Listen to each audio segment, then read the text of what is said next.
The discussion that I would like to have with these CEOs, why are you letting long-time drivers, veterans with 10, 15, 20,000 trips or more, or thousands of deliveries go, right? When they consistently have high ratings of 4.9 to 5, and then there's one little mishap, one little complaint, right? And they get kicked off the platform, and you don't have their backs, right? So how much is it costing your company to recruit another possible veteran that'll bring you in 20, 30,000 trips? Tell me that, right? How much money do you have to burn through to find someone that is loyal and consistent with high ratings, and then just like deactivate them overnight?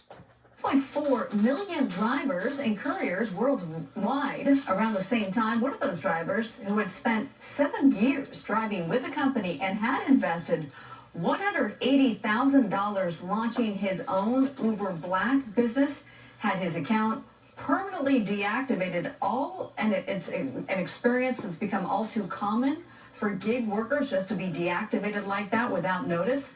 Levi Sumagai is a senior reporter for MarketWatch. She covers the gig economy, inequality, and corporate accountability. She broke this Uber deactivation story, and Levi joins us now with more. Thank you, and thanks to your reporting. I just gave a couple of the nuggets about your initial story. What happened with that particular Uber driver, and what else did you find?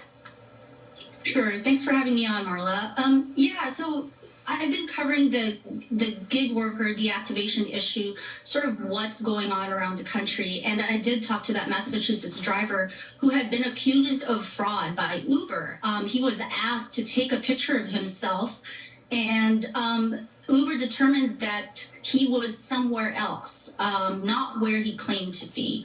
But he told me that somewhere else was an island where cars can't even go. And so that caught my attention. So I took his case back to Uber, and Uber changed its mind and reactivated him. So after I wrote that story, I just was, I got inundated with lots of other stories from gig workers who say that they've been unfairly deactivated.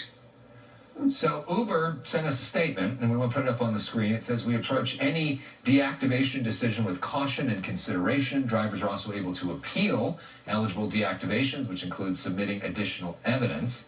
Doesn't Uber have a right to do this? And also, can you tell us a little bit about that appeal process?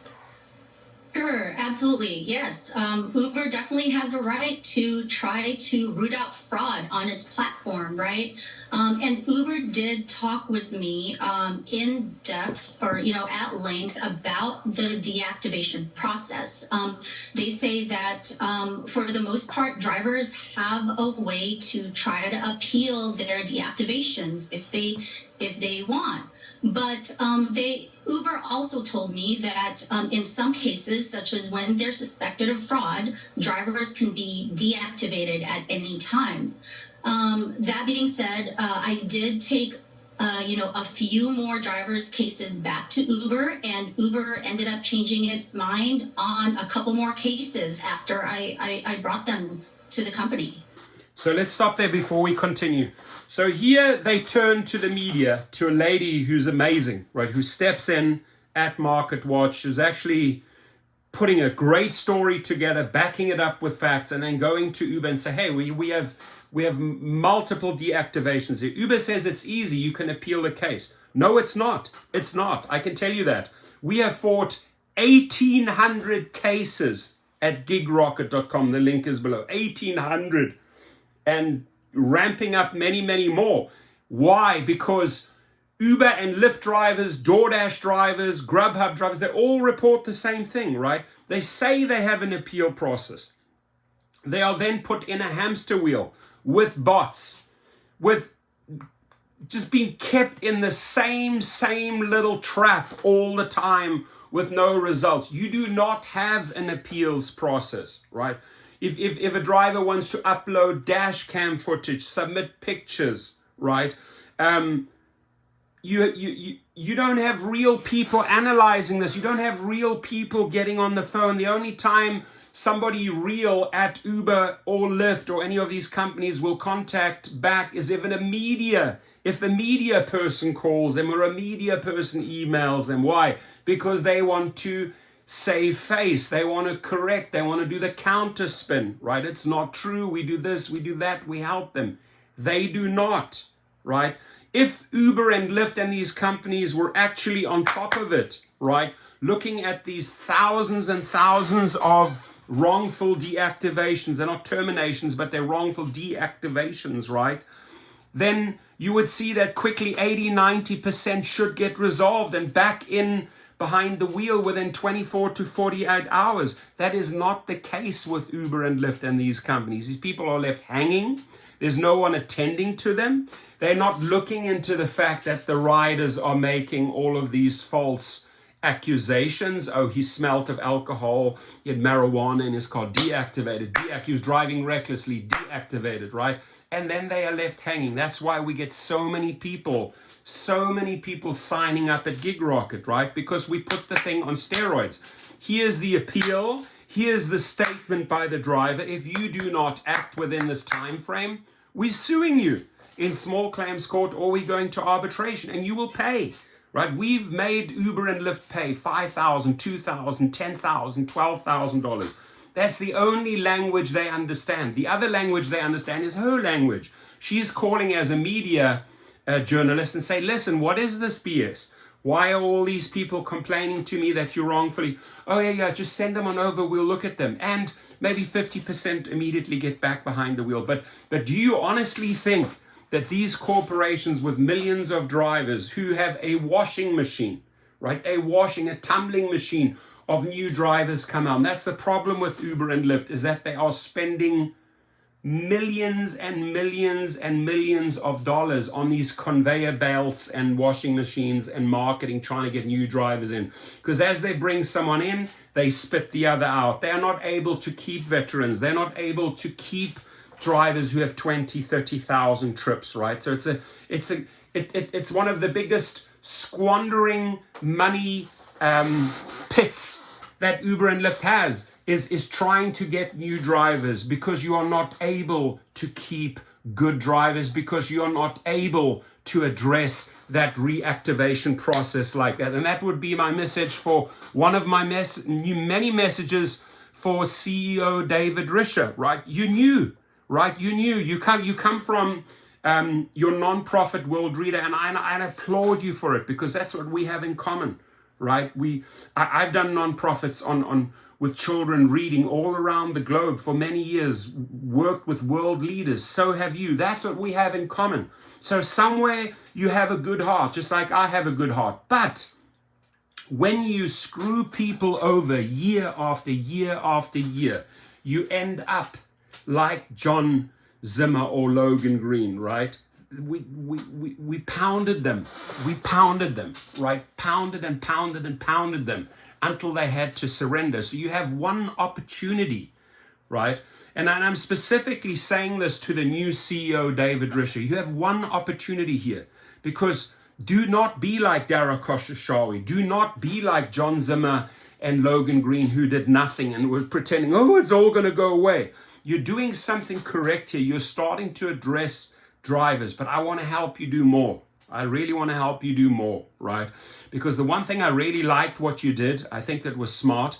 There was one thing that I think was rather silly, of you jumping into a car and pretending you want to learn the business and you're only interacting with riders, right? That I thought was rather silly. And then taking that to the media and then trying to make a story out of it. Drivers saw through that. That's all BS. But one thing you did correctly, Mr. Risha, is that you said, here's my email, david@lyft.com, email me. And I have had countless drivers said, oh, he got back to me. He got back to me. Now, he has an assistant. He's not personally writing you, right?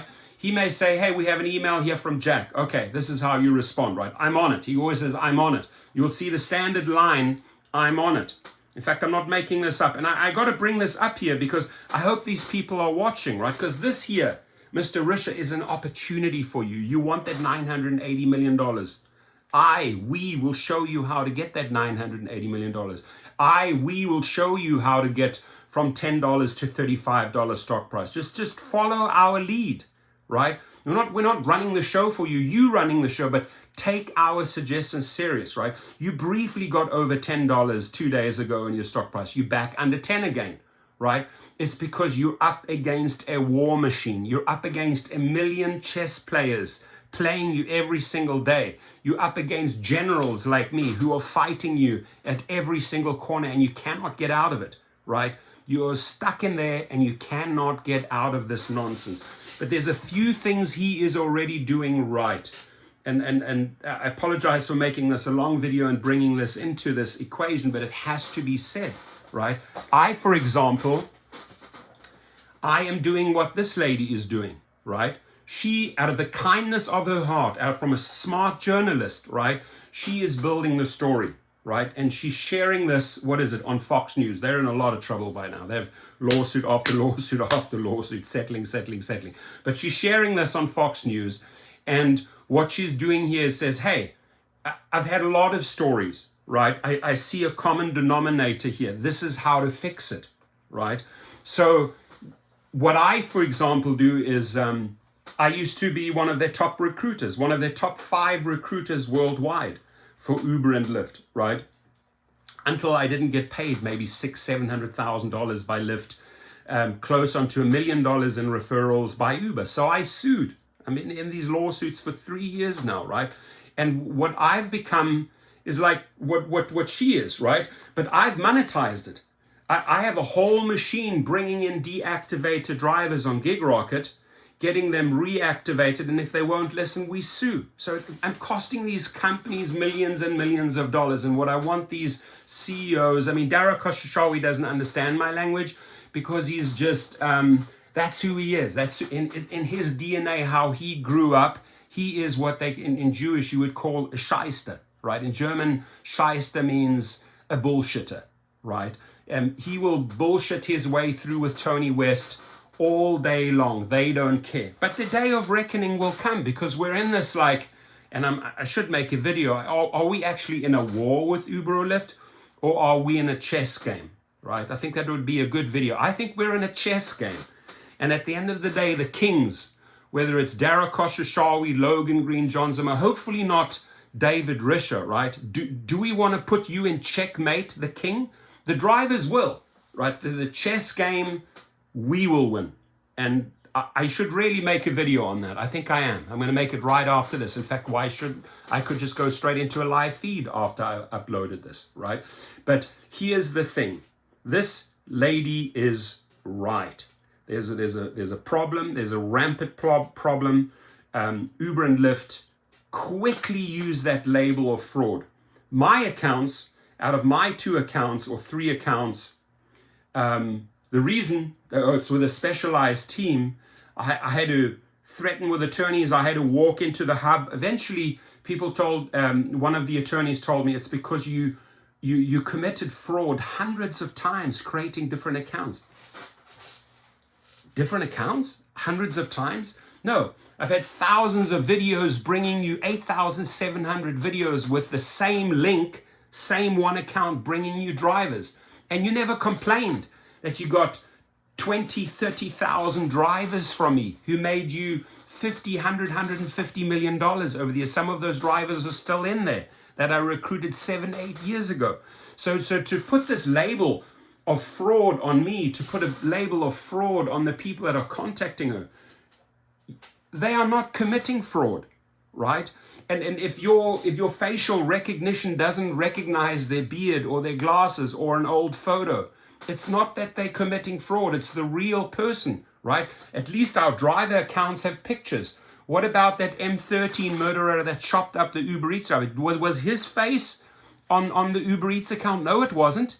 Right? No, it wasn't. Did you see his face, Dara Khosrowshahi? No, you didn't, because you allow them to hide their faces. We have to show our faces. But if our face doesn't match your recognition, fraud, fraud, fraud, fraud. They throw this label out so freely. Listen, David Risha, listen.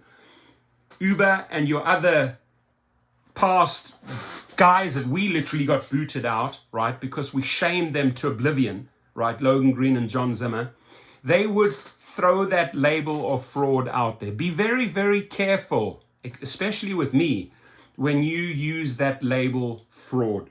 We are not committing fraud. We're trying to make money. We are trying to, if we were at war with your company, we would destroy the company. That's not our ammo. We are in a chess game with you, trying to make the game better. You got to raise the bar in chess. If you want to get the drivers into a checkmate position, which you never ever will, right? Because there's millions of us who can step up as kings, right? You will never get us there. But if you want to get somewhere, you got to be honest. You have to have a system in place that works. You have to have real customer service. You have to have a deactivation to reactivation panel that fast tracks these wrongful deactivations. You have to look at evidence quickly. Your ways do not work, and you're far too quick to put the label fraud. You committed fraud, right? When you do that to a driver, when you do that to me, it's game on. I will fight you at every single corner. Every driver will fight you when you put a wrong label, like she says, fraud on them, right? So think about that for a second. Okay, so ultimately you said that you were inundated. My question to you was going to be, did you find that everybody was wrongly deactivated, and were they reinstated? And where does California law stand with this issue of deactivation? Right.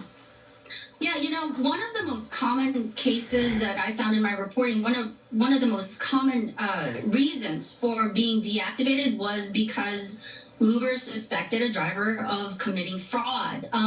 But in some cases, the drivers told me that that their accounts were taken over, or that they're being wrongly accused of fraud, right? And so what's happening is, it's not really up to me to determine. If I feel like a case is interesting enough, or it seems like the driver was wrongly deactivated, in my opinion, then I take it to Uber, and then they, they looked at it again. And in some cases they changed their mind, but in many cases they didn't.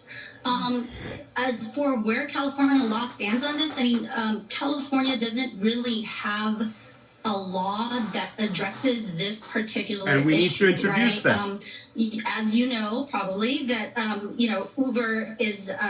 Uber considers its drivers independent contractors, right? So its drivers aren't subject to the same labor laws as other employees. And Uber, there is no process. There's no set process that the state oversees that would allow the driver or any other gig worker to appeal their deactivations. Of course, that independent contractor thing has been a point of a lot of contention and a lot of money in California politics. Yeah, exactly, because you're trying to put a label of independent contractorship on individuals that you are not treating as independent contractors. That's why drivers are so pissed. Another note, David Risha, are you taking notes, right? You got to start treating drivers as independent contractors. Don't put that fake label on them if they are not true independent contractors. We do want to be true independent contractors. We do want to make the decision when we want to drive, where we want to drive, where we want to pick up, where we want to drop off, what we want to get paid, right? We should be setting the rate. So you guys need to practice honesty. You need to practice listening. You need to practice honesty. As the only way you're going to get your stock up. Otherwise, we are going to battle you, right? As I said, we're not at war with you. We're in a chess game with you. And I'll make another video on that. So thank you to this lady. I have just massive gratitude because you've shed so much light. And again, I thank these two individuals for hosting her, right? For actually allowing this topic to be heard, right? The public needs to understand, drivers need to understand, the companies need to be held accountable with these type of panel sessions, right? Where they hold up the mirror and said, this is what we experienced. This is what drivers said. What are you going to do about it? Your comments, please.